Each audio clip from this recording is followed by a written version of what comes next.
Պահված գանձեր, hidden books, apocrypha, այսօրվա մեր նյութն է, գրքեր, որոնց գրությունը ձգվում է Քրիստոսից առաջ 250 թվականից մինչև 100 թվականը։ Իբրև թե լրացնում են հին և նոր ուխտի մեջ եղած այդ բացվածքը, գյափը, որովհետև հին ուխտի վերջին մարգարեությունը դա Մաղաքիայի մարգարեությունն է, գրված Քրիստոսից առաջ 420 թվականին մոտավորապես, և նոր կտականի առաջի գիրքը որն է, որ գրվել է, ամենավաղ գրվածը։ Թեսաղոնիկեցիների առաջին նամակն է, Քրիստոսի թվարկության 50-51 թվականներին։ Հին ուխտը բոլորը շատ լավ գիտենք, որ գրվել է եբրայերեն, որոշ գրություններ նաև արամերեն, և նոր կտականը միանշանակ գրվել է հունարեն։ Բայց արդյոք գիտեք, որ հին կտակարանի առաջի թարգմանությունը եղել է հունարենը, և դա տեղի է ունեցել ու իր մեջ ընդգրկել է նաև ապոկրիֆայի գրքերը,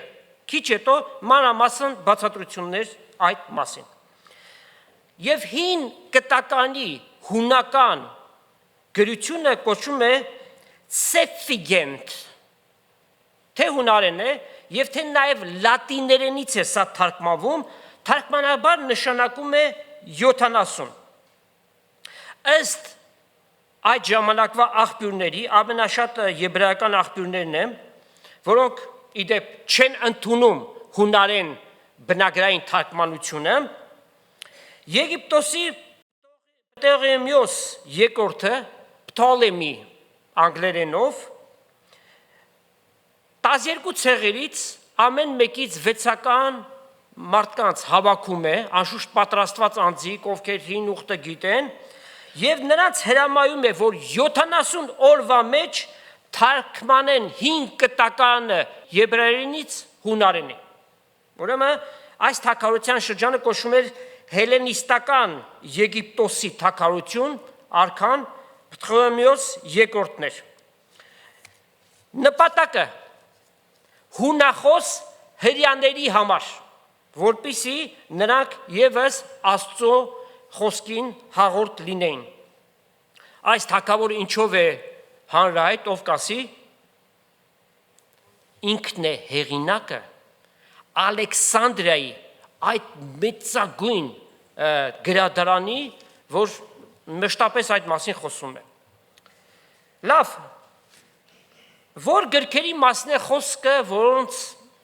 ասում են ծածկված են այս գրքերը, գաղտնի գրքեր են եղել։ Մակաբայցիների առաջի և երկրորդ գիրք,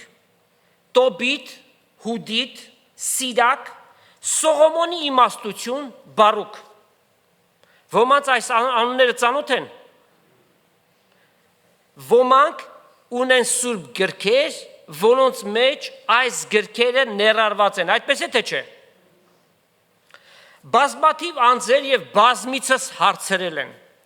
ինչպես վարվենք մեր սուրբ գրքի հետ, մենք հայտնաբերեցինք, որ ավելորդ գրքեր կան դրա մեջ ներառված, ինչ անենք, ընթացքում պատասխանը կունենանք։ Կաթոլիկ եկեղեցին հեղինակն է այդ գրությունների սուրբ գրքի մեջ բառի բուն իմաստով, խցկելու։ Իրենք են փորձել և կարող ենք ասել հաջողել են, որ այդ գրքերը մտնեն սուրբ գրքի մեջ։ Այնպես է ստացվել, որ ուղղափառ համայնքները ևս ընդունել են և դրանք համարում են որպես սուրբ գրային, բայց երբ որ իրենց հակադրվում ես, ասում են երկրորդ կանոնական են,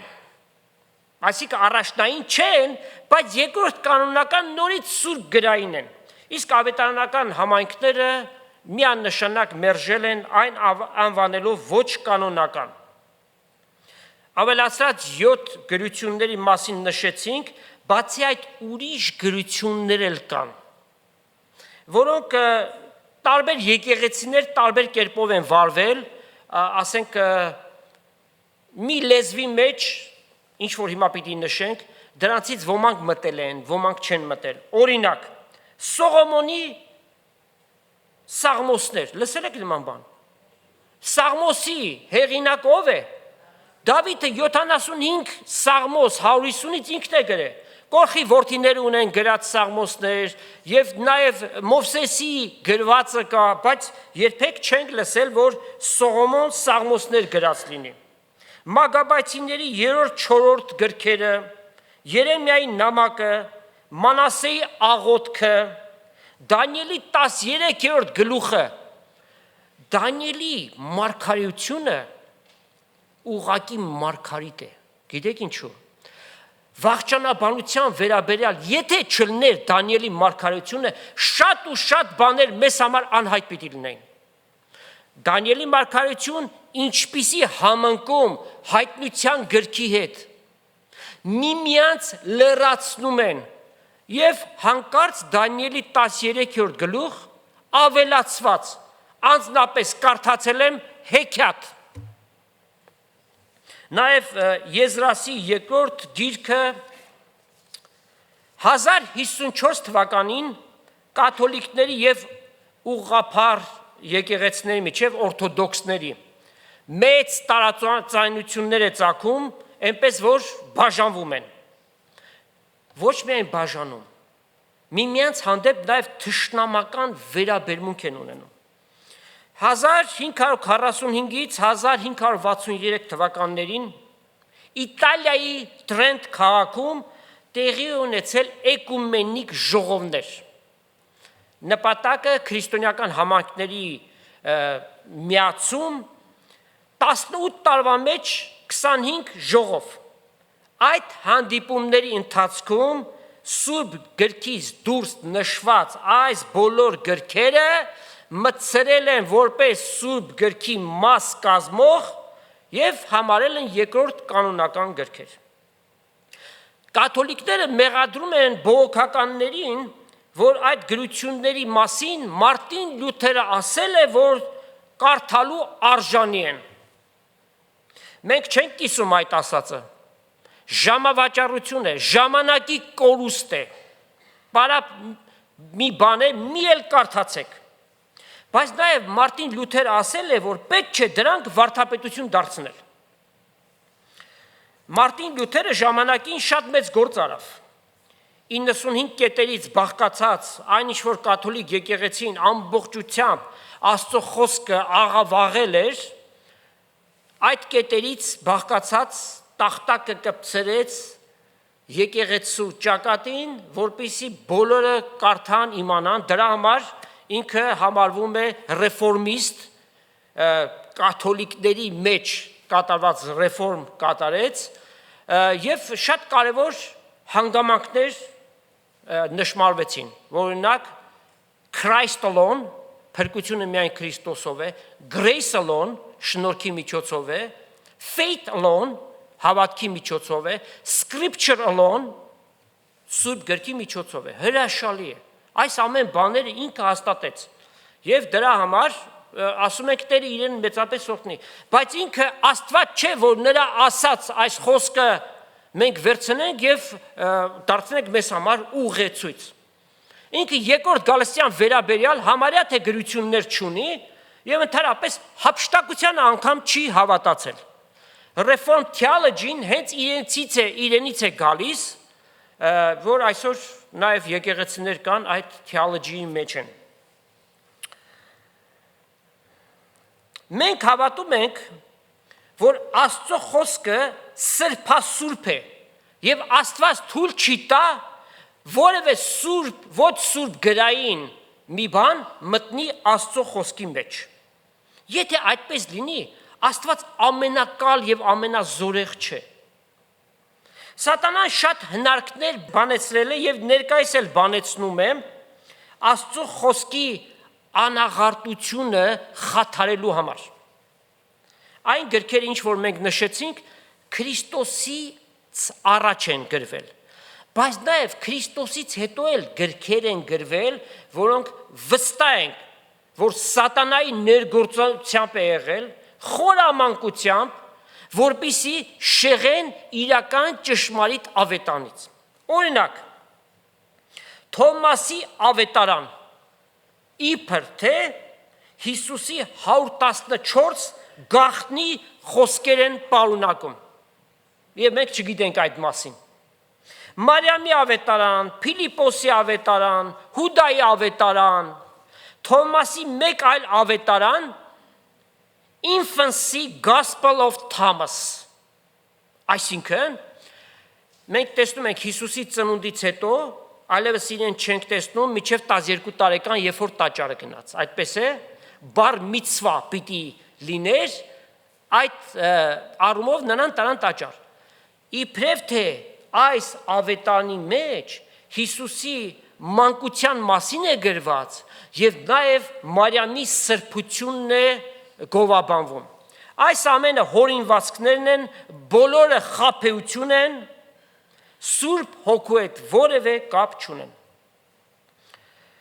Մարդկային գրություններ են սատանայի պնդումով և փորձում են կցել Սուրբ գրքին։ Պողոս առաքյալը ինչ է գրում Տիմոթեոսին։ Երկրորդ նամակ 3:16-17 համարները։ Բոլոր գիրքը Աստծո շունչն է և օգտակար է սովորեցնելու, հանդիմանելու, շտկելու և արդարության մեջ խրատելու համար, որպեսզի Աստծո մարդը կատարյալ լինի, ամեն բարի գործերի պատրաստված, այլ կերպ ասած, այդ կատարելության ճանապարհով գնա Քրիստոսի նման հասակի չափին ձգտումով առաջանա։ Ամբողջ Սուրբ Գիրքը Ծննդոց առաջի գլուխ առաջի համարից և Հայտնություն 22 գլուխ 21 համար, այդ ամենը հանդիսանում է Աստծո խոսքը բաղկացած 66 գրքերից կամ նամակներից։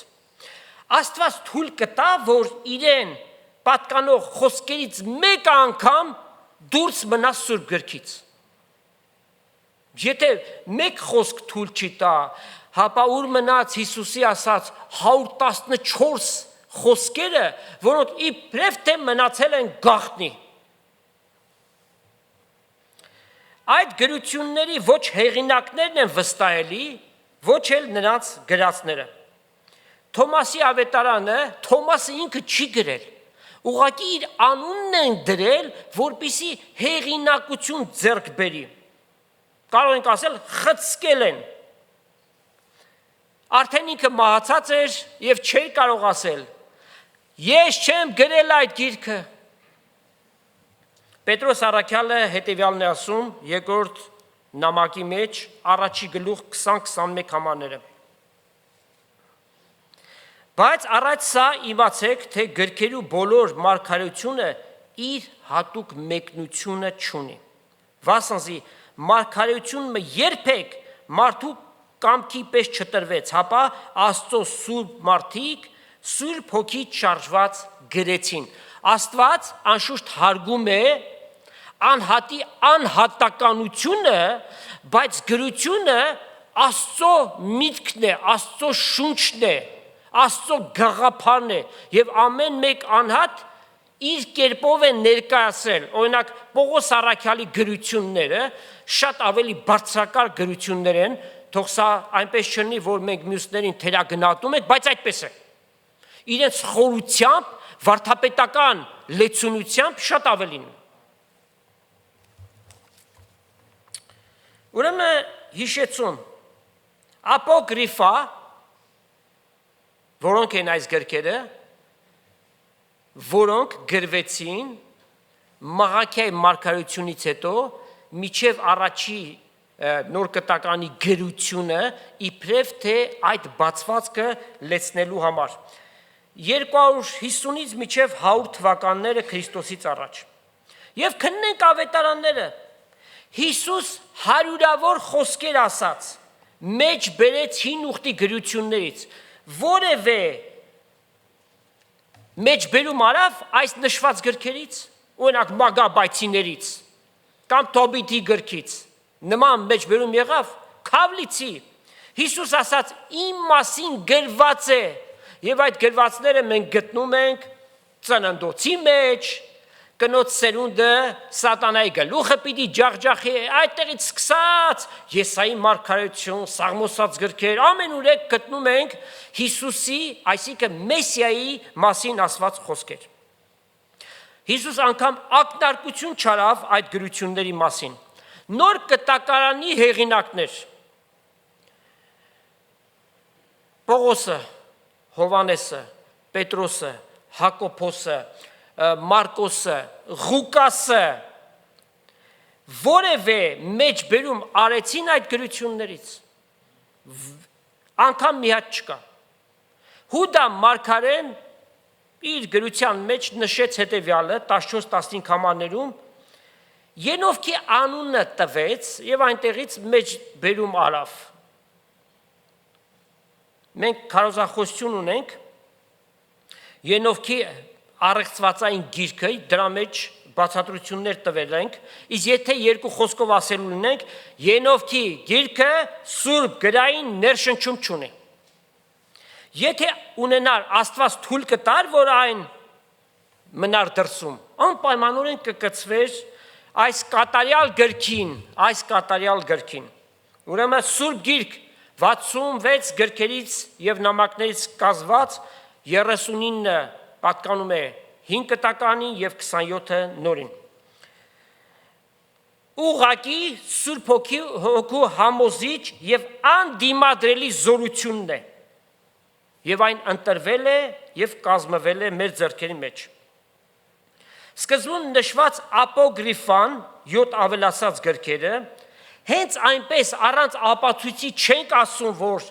սրանք սուրբ գրային չեն։ Ապացույցներ կա դրա համար։ Այդ գրությունների մեջ բազմաթիվ հակադրություններ կան, contradiction, անճշտություններ, Աստծո խոսքին հակառակ բաներ։ Դրանք բազմաթիվ են, մի քանիսը ձեզ բերենք։ Թոբիտ 4 գլուխ 11 համար, 12 գլուխ 9 համար գրված է, որ գործերով կարող ես փրկվել։ Եթե այդպես է, Հիսուս պարապ տեղը աշխարհ եկավ եւ իր անձը զոհեց մարդկության փրկության համար։ Եթե գործերով է, այլևս հավատքով չէ։ Գործ արա եւ Աստված քեզ կփրկի։ Սա խաբեությանց նման բան գոյություն չունի։ Եփեսացիս 2 գլուխ 8-9 համարներում ինչ ասում, շնորհքով փրկված եք, հավատքի միջոցով, եւ սա ոչ թե ձեզանից է, այլ Աստծո ձրի պարգևն է, ոչ թե գործերից, որ հանկարծ մեկը չպարծենա ասելով, որ ես այս բարի գործերը արել եմ եւ արժանի եմ փրկության։ Հենց վերջերս տեղի ունեցած մի թաղման արարողության պարոն Քահանան ասել էր. ժողովուրդ, եթե ուզում եք փրկվել եւ ձեր մեղքերը ջնջվեն, հիմիկվանից գրվեք, որ մահից հետո ձեր օրգանները գործածվեն, այսինքն ուրիշների համար, դոնոր դարձեք։ Պատկերացնում եք, այսինքն եթե մեկը այդ խոսքերին լսի, պիտի մտածի, եթե այսպես ես անեմ, իմ մեղքերս կջնջվեն եւ այլևս Աստծո առջև ես որևէ ձևով պատասխանատու չեմ որևէ բանի։ Բարուք 6-րդ գլուխ 2-րդ համար։ Եբրայեցիները Բաբելոնի գերության մեջ պիտի մնան 7 սերունդ։ Ամեն մեկ սերունդը քանի տարի է։ 20-ից 30 տարի։ Միջինը վերցնենք։ 7 սերունդ քանի տարի է լինում 25-ով 175 տարի, այսինքն ըստ այս գրության Բաբելոնի գերության մեջ պիտի գտնվեին 175 տարի։ Քանի տարի այնտեղ մնացին։ 70 տարի։ Երեմիա 25-րդ գլուխ 12 համար նախքան գնալը գրված էր եւ այդպես էլ տեղի ունեցավ։ Երկրորդ Մագաբայցիների 12-րդ գլուխ 43 համար գրված է, եթե փող տաս, հավանաբար շատ փող չգիտենք, մայից հետո կփրկվես, Այսինքն երկինք գնալը փողով առնել։ Կաթոլիկ եկեղեցին էլ նման բաներ արավ, ինդուրգենցիաների միջոցով փրկություն ունենալ։ Այսինքն ամեն տեսակ հանցագործներ տանում էին մեծ գումար էին տալիս եւ սերտիֆիկատ էին ստանում, վկայագիր, որ իրենք մեղքերից ազատագրված են, կարող եք երևակայել։ Եբրայեցիների 9-րդ գլուխ 27 համար ասում է. մարդուն սահմանված է մեկ անգամ մեռնել, որից հետո դատաստան։ Մարդու հավիտենական գտնվելու վայրը որոշվում է այս կյանքի մեջ։ Մենք ենք որոշում, որտեղ պիտի անցկացնենք մեր հավիտենականությունը։ Անշուշտ Աստված ուզում է, որ բոլոր մարդիկ փրկվեն եւ հավիտենական կյանք ունենան։ Որտեղ Աստված այնպես սիրեց ամեն մեկ անձնավորությանը, երկիր մոլորակի վրա ապրող, բոլոր դարերի մեջ, բոլոր հազարամյակների մեջ, միջև իր միածին որդուն զոհեց, որպեսզի ով որ նրան հավատա, դժոխք չգնա, այլ հավիտենական կյանք ունենա։ Թոբիտ 6-րդ գլուխ 5-ից 9 համարներ։ Եթե ձկան սիրտը այրես, չար ոգիները կքշվեն։ Ձկան սիրտը որտեղ է։ Կարող եք երևակայել։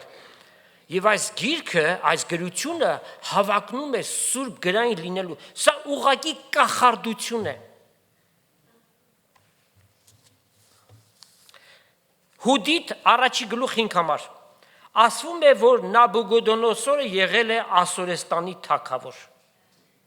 Այնինչ Դանիելի մարգարություն քանիցս ասում է Բաբելոնի Նաբուգոդոնոսոր թագավորը եւ այս կարգի անճշտություններ,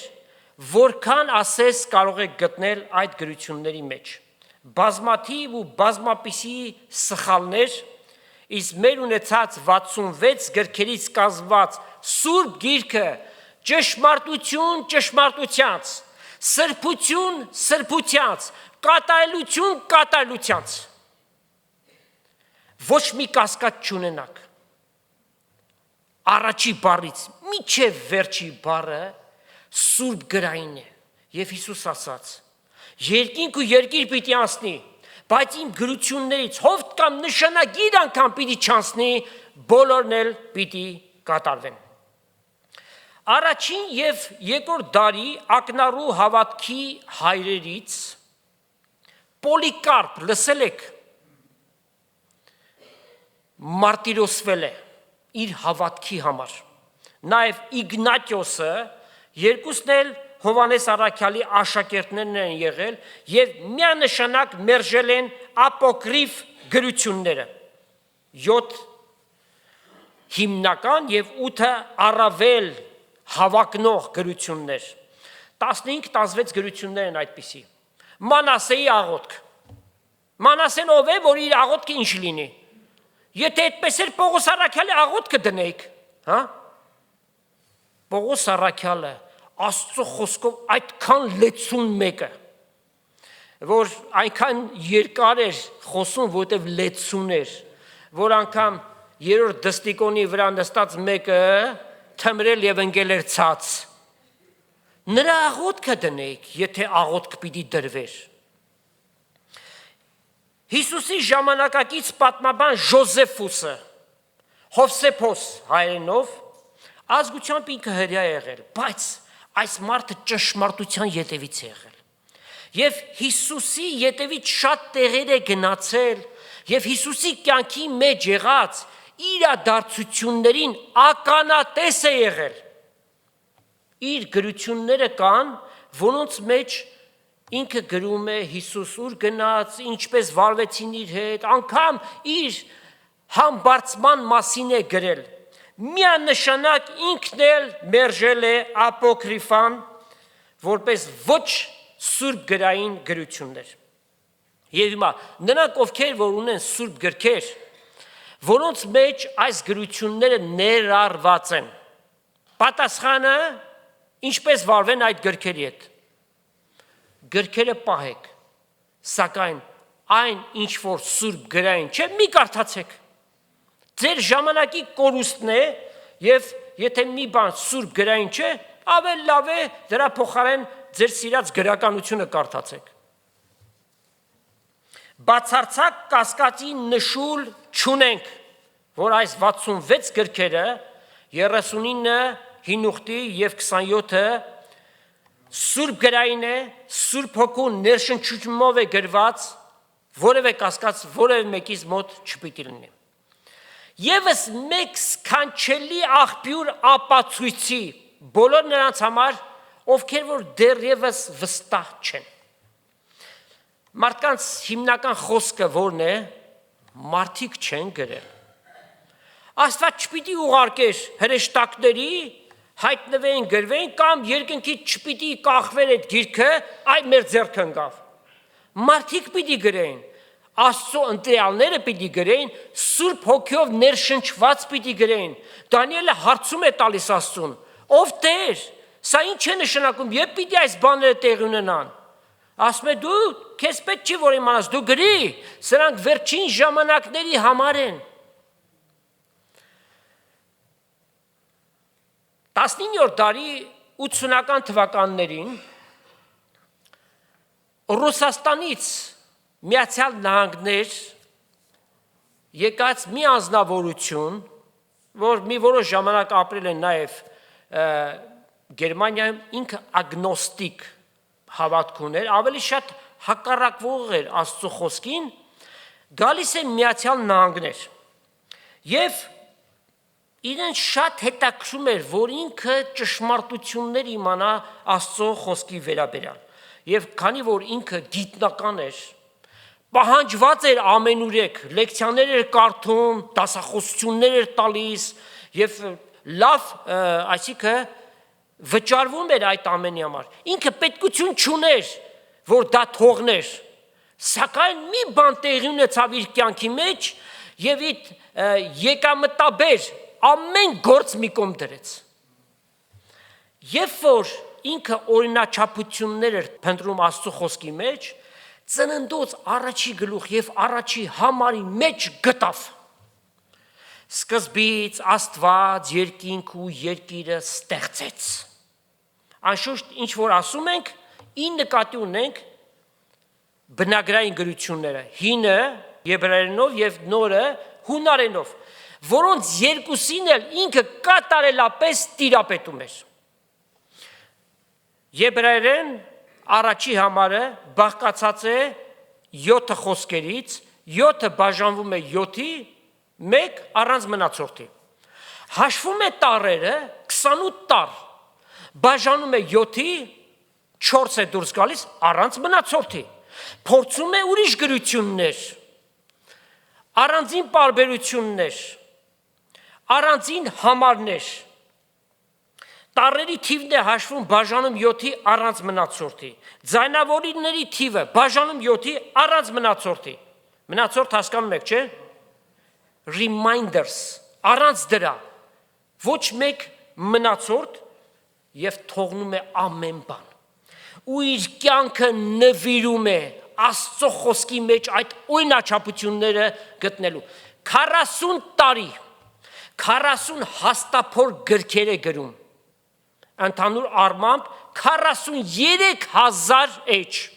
Այսինքն ամեն մեկ գիրքը մոտավորապես 1100 էջ, այդպես ինքը գրում է, դրանք որպես գանձ են, դրանք որպես ապացույց են։ Եվ չի գտնվում որևէ մի բան, որ մնացորդ իր մեջ ունենա, կարող եք երևակայել։ Փորձել են նույն սկզբունքը, նույն օրինաչափությունը գործած են, ասենք, հայտնի գրողների գրությունների մեջ։ Դոստոևսկի, Հեմինգվեյ, չգիտես աններ ասեք, Բալզակ եւ այլն։ Որևէ տեղ, որևէ բան չի գտնվել նման, որ այդ օրինաչափությունը ունենա։ Ուրեմն այս կերպով եւս Աստված ապացուցում է, որ իր խոսքը կատարյալ է, աստվածային շնչով է գրված։ Պանինը այս 7-ի օրինաչափության մեթոդը կիրառում է նաև ապոկրիֆա գրքերի վրա, այնինչ որ նշեցինք, այնինչ որ կաթոլիկ եկեղեցին եւ մնացած ծիսական եկեղեցիները պնդում են, որ սա սուրբ գրային է։ Քանի օրինաչափություն 0 Տերը ամեն կերպերով ապացուցում է, որ միայն ունենք 66 գրքեր, նամակներ, որոնք սուրբ գրային են։ Ուրեմն այս հարցը մեզ բոլորիս համար փակված պիտի լինի մեկընդմիշտ։ Առաջին դարում սատանան մեջտեղ հանեց գնոստիկյան ուսմունքը, հունարեն խնոսիս, որ թարգմանաբար նշանակում է գիտելիք, իմացություն, ճանաչողություն, կրոնա փիլիսոփայություն, այս բառը շատ լսած կլնեք, թեոսոֆի, կրոնա փիլիսոփայություն, փորձ արվեց հեթանոսական գաղափարները և նաև փիլիսոփաների ուսմունքները միասին խառնած կցել Աստծո խոսքին, անգամ փորձեցին արևելյան դիցաբանությունից գաղափարներ մտցնել։ Ուրեմն սատանան ամեն ինչ արել է Աստծո մաքրամաքուր անաղարտ խոսքը խաթարելու համար, ամեն բան։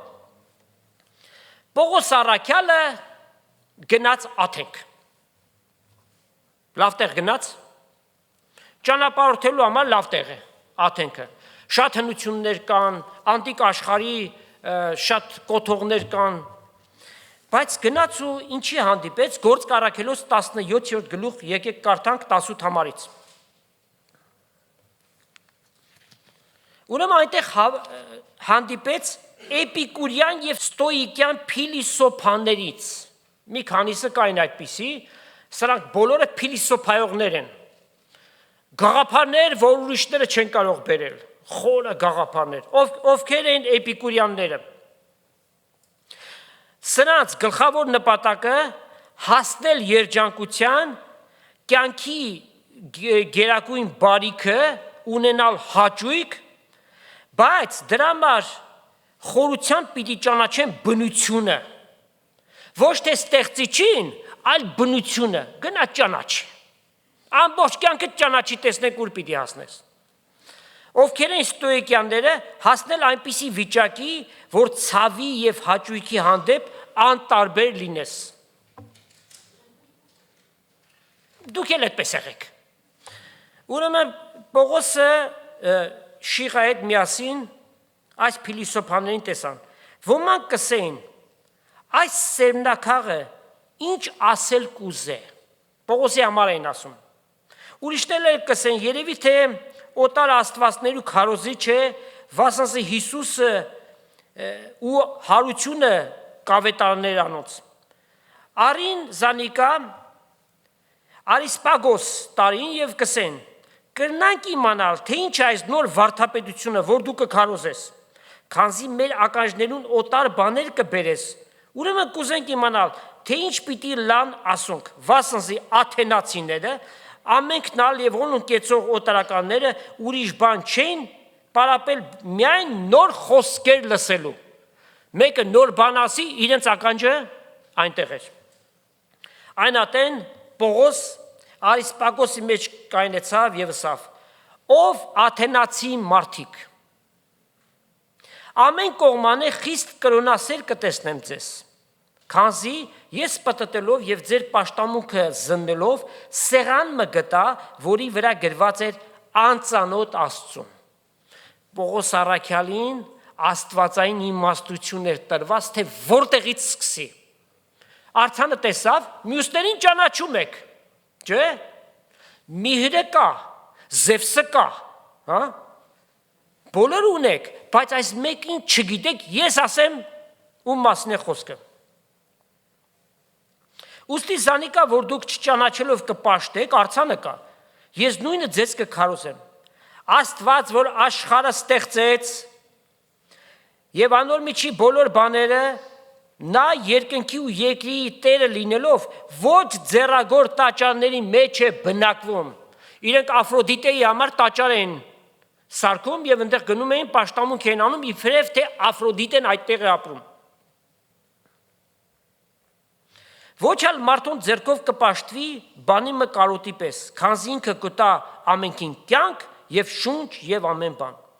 Բոլոր ազգերը մեկ արյունից արավ, որպիսի բոլոր երկի վրա բնակին եւ որոշված ժամանակներ հաստատեց ու անոնց բնակության սահմանները Աստծուն փնտրելու, որպիսի խարխափելով նրան գտնեն։ Եվ թեպետ մեր ամենքից էլ հեռու չէ։ Հռոմեացիների մեջ ինչ է ասում։ Խոսքը մեր շրթունքի վրա է։ Եթե սրտովդ հավատաս, որ Աստված Քրիստոսին մեռելներից հարուցանեց եւ քու բերանովդ խոստովանես, կփրկվես։ Վասնզի նրանով կապրենք, նրանով կշնչենք, նրանով կանք։ Այդպես է թե չէ, եղբայրներ, քույրեր։ Առանց Աստծու մարդը մեռած է։ Թեև քայլում է, թեև ակտիվ է, թեև իր կյանքը շատ լավ դասավորել է, առանց Աստծու մարդը մեռած է, որովհետև այն ժամանակ եւ Աստված իր հոգին վերցրեց, մարդը քայլող դիակ դարձավ, կենդանանում է, երբ որ Քրիստոսի հոգին է նրա մեջ գալիս։ Վասնզի նրանով ենք ապրում, նրանով ենք շարժում եւ կանք ինչպես ձեր բանաստեղծներից մի քանիսն էլ լսեցին, քանզի մենք նրա ցեղից ենք։ Տեսեք ինչ խորագիտություն։ Գիտեք դուք այդ գրողներին, չէ՞, Էպիմենդեսներ, այդ գրողը Կրետե կղզում է ապրել։ Նրանից է մեջ բերում անելու ավելի հաստատակամ խոսք ասելու համար։ Ուստի Աստծո ցեղից լինելով պետք չէ, որ այնպես սեպեք, թե աստվածությունը նման է ոսկու, արծաթի կամ քարի, որ մարդու վարդապետությունով եւ խելքով քանդակվեց։ Արդ Աստված տգիտության ատենները անտես լինելով, հիմա ամենտեղ պատվիրում է բոլոր մարդկանց, որ ապաշխարեն։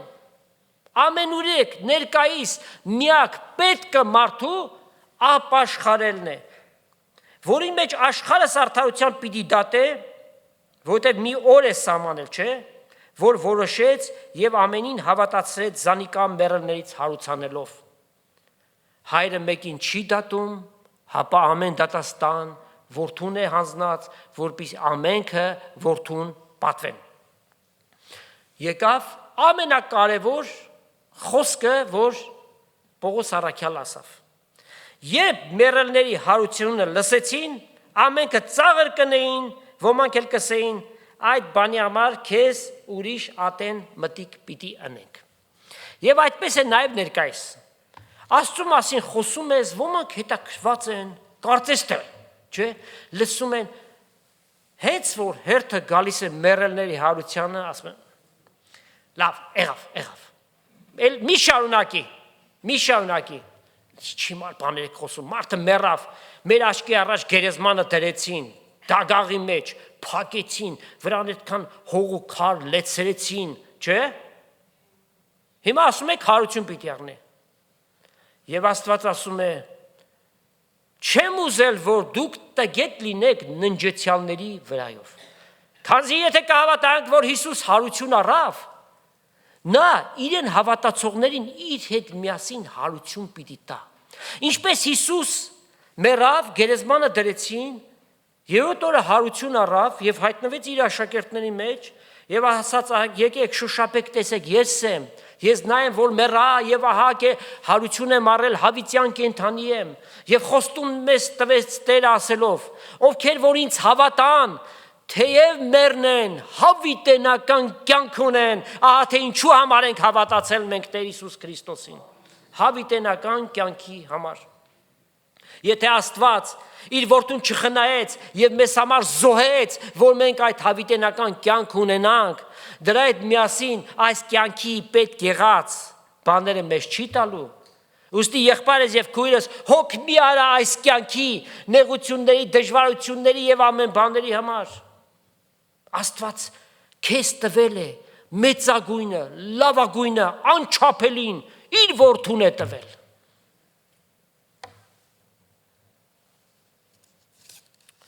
Պողոս զգուշացնում եւ հանդիմանում է գաղատացիներին, որ նրանք ուրիշ ավետանի են ծռվել։ Եվ հետևյալն է ասում Գաղատացիս առաջի գլուխ 6 համարից։ Զարմանում եմ, որ շուտով կլքեք այն մեկը, որ ձեզ Քրիստոսի շնորհքին կանչեց եւ կդառնաք ուրիշ ավետանի։ Միջ ուրիշ ավետարան չկա, բայց կան ոմանք, որ ձեզ կխռովեցնեն եւ կուզեն Քրիստոսի ավետարանը խանգարել։ Բայց եթե մենք կամ երկնքից հրեշտակ մգա ավետանի ձեզի տարբեր, որ մենք ավետանեցինք ձեզի, նզովյալ լինի, տեսնում եք ինչ խոսք է ասում։ Աստված եթե մեկին նզովի, դա նշանակում է իր տեղը դժուխքի մեջ է։ Ինչպես առաջսի, հիմա էլ նորին կսեմ, եթե մեկը ձեր ընդունածից ուրիշ ավետարան ձեզ քարոզելի լինի, նզովյալ լինի։ Եթե մեկը Սուրբ գրքից դուրս մի բան բերի եւ ասի, սա Աստծո խոսքն է,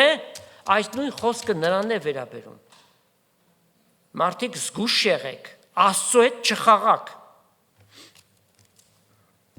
Իսկ հռոմեացիներին արդեն հայտնել էր իր հավատացած քարոզած ավետանի մասին Հռոմեացիս առաջի գլուխ 16-17 համարները։ Ասում է ես ամոթ չեմ համարում ավետարանը,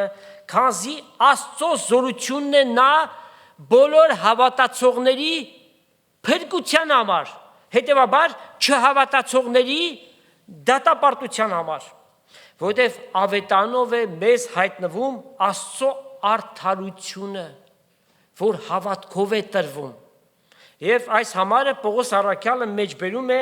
Ամբակումի մարգարեությունից 2-րդ գլուխ եւ 4-րդ համարը, որ գրված է արդարը հավատքից պիտի ապրի։ Այլ կերպ ասած, հավատքով մենք արդարանում ենք եւ այդ արդարությունը մեզ փրկության է տանում։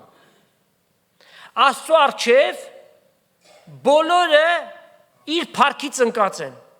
Արդար չկա եւ ոչ մեկը։ Մարդկային չափանիշներով կարող են գտնել ոմանց, որոնք իրենց վարքով, գործերով արդար երևում են, բայց Աստծո առջև բոլորը անարդար են։ Միակ արդարը, միակ սուրբը, միակ անմեղը, որ երկրի վրա քայլել է, դա Տեր Հիսուս Քրիստոսն է։ Նրան ընդունելով ընդունում ենք իր ինչը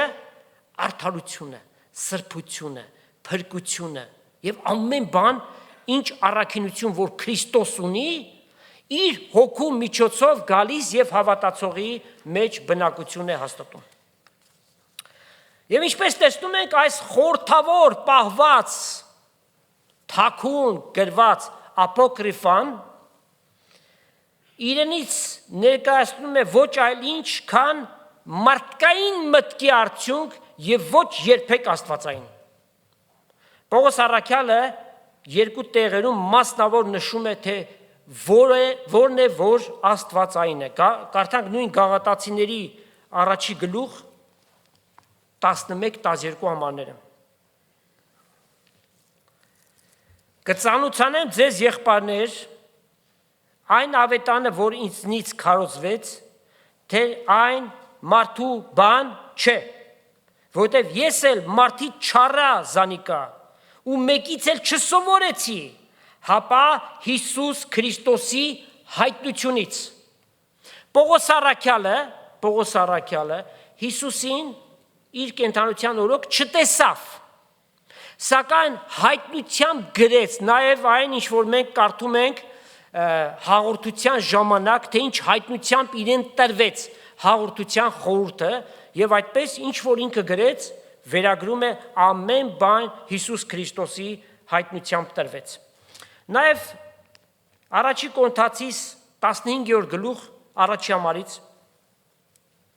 եղբայրներ, ձեզ կիմացնեմ, թե այն ավետարանը, որ ես ձեզ քարոզեցի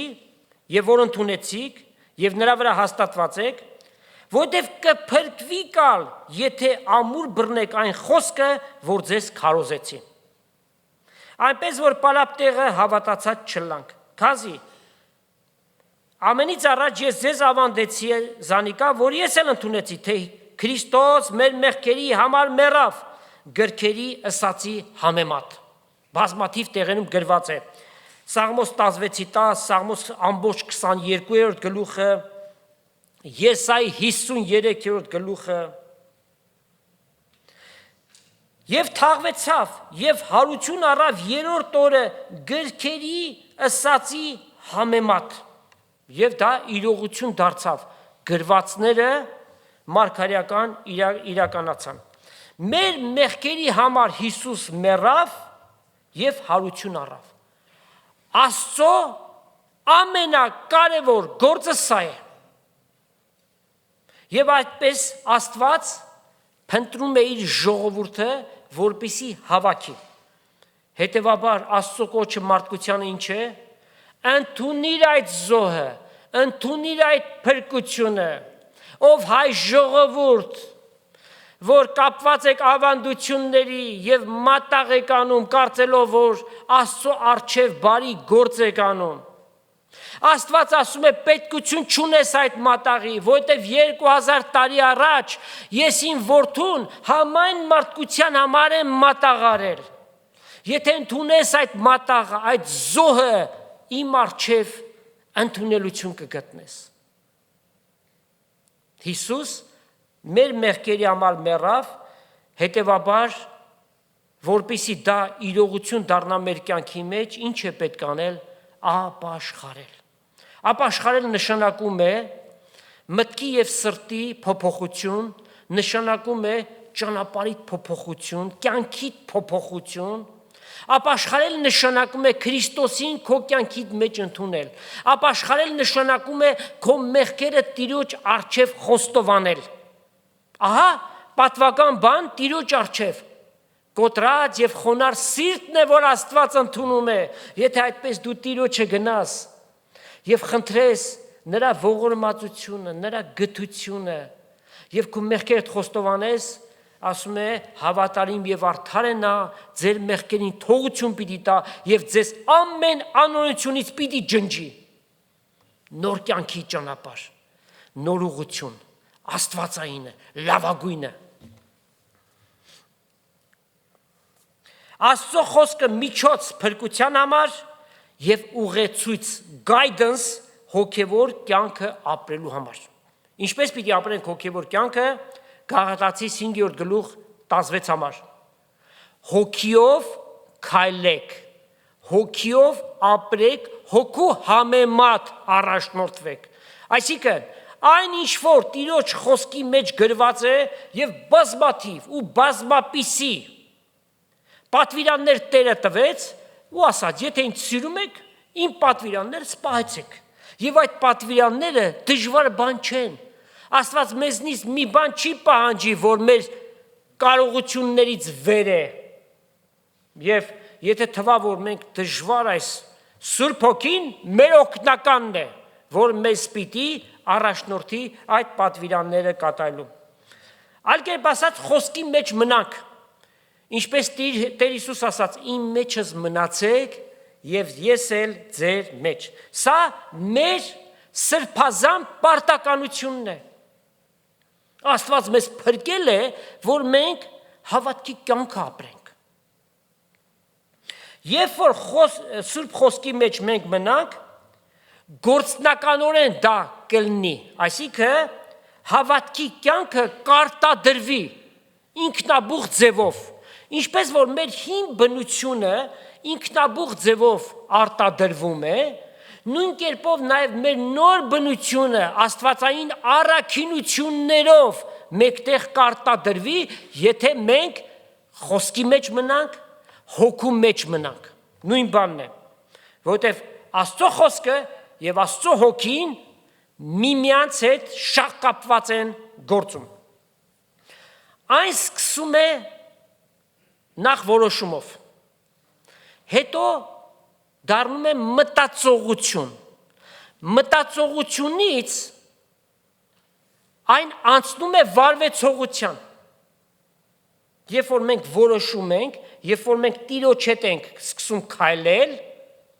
այդ մեր մտածողությունը արդեն վարվեցողության է դառնում, եւ սա հոգեվոր կյանքի ընթացքն է։ Ամեն մեկս պարտավոր ենք